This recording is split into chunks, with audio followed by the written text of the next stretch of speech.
when you say people that don't understand things as you do are going to hell, that's inferior. I never said that. That is no different. Never once did I say that. Instead, what I said was, when you read the Gospels, there's no way you can escape the fact that Jesus warned about hell. Yes. Don't take it from me. Read it for yourself.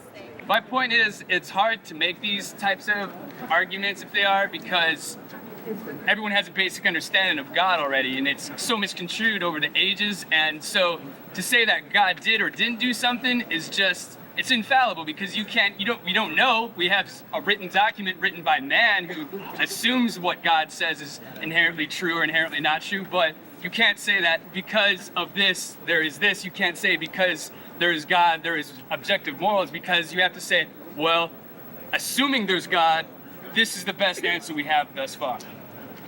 Okay, did you hear your first statement?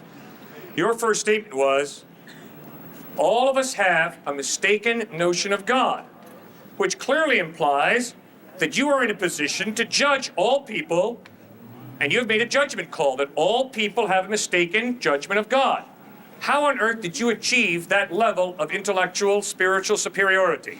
It's not, I don't want to say superiority, I want to say misinterpreted, because nobody knows for sure. It's all based on assumptions. Like I said, if I drop my keys or if anyone drops anything, we've all learned what physics are. We all agree, and all right, if anyone disagrees that if you drop something, it's not going to fall, I'd like to hear it.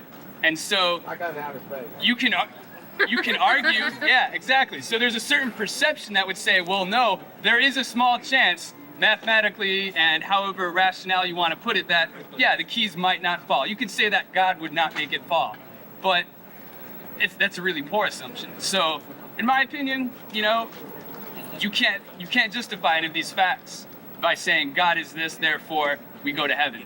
Because Right. you're assuming that I believe Let me ask you a question. If I stand here and say, for the past 5,000 years, human beings have believed that there's a God. The overwhelming majority of human beings have believed there's a God. They're all wrong. What will you think about me? I am one arrogant twit.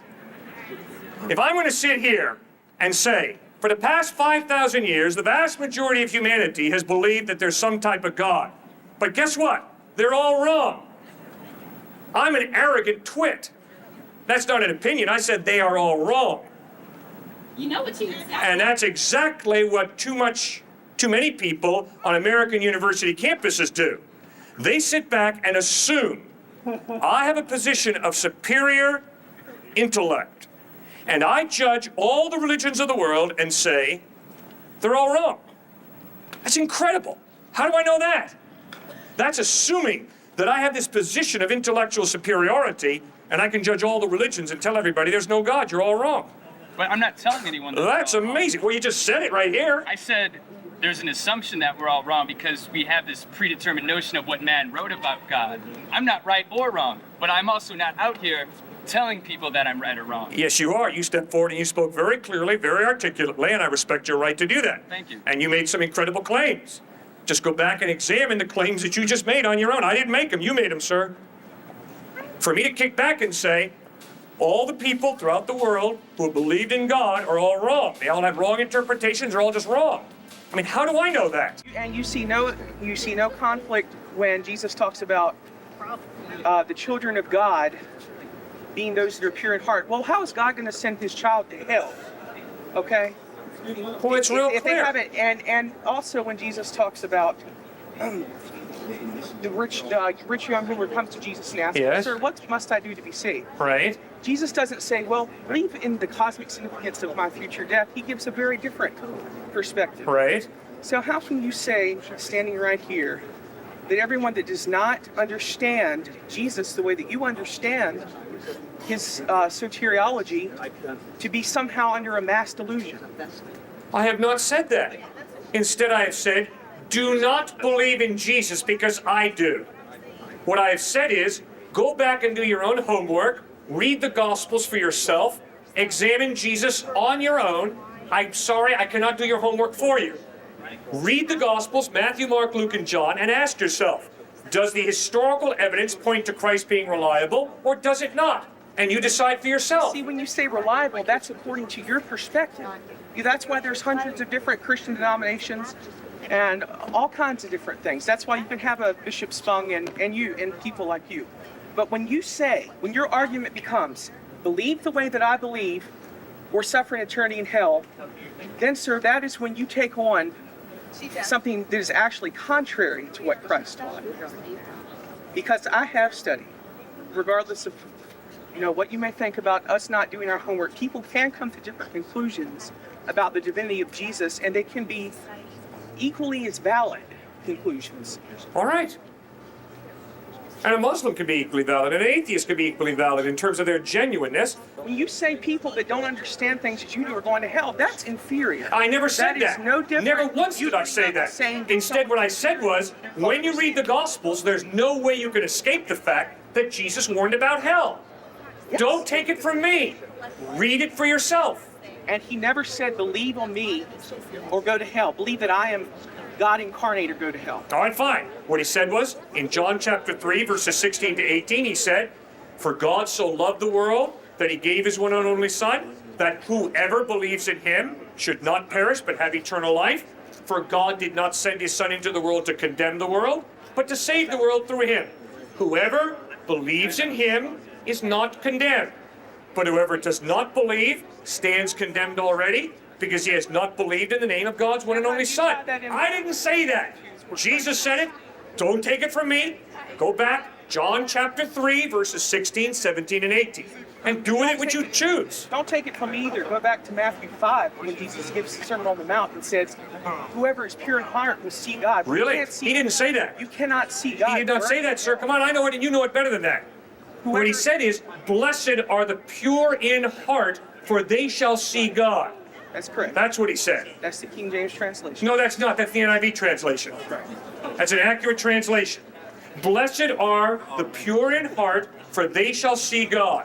That's what he Pure said. in heart versus which region of the world they're born into, which land they're born into, which doctrine they're born Yeah. into. And anthropology shows us that every culture has some type of religion. We as human beings have this innate drive to know God.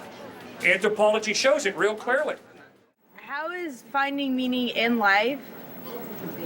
Because you only have one life to live, according to atheists. You're going to die, and that's it. Right. So finding meaning in that life, as in going out and helping people, that's a meaning, that's a calling.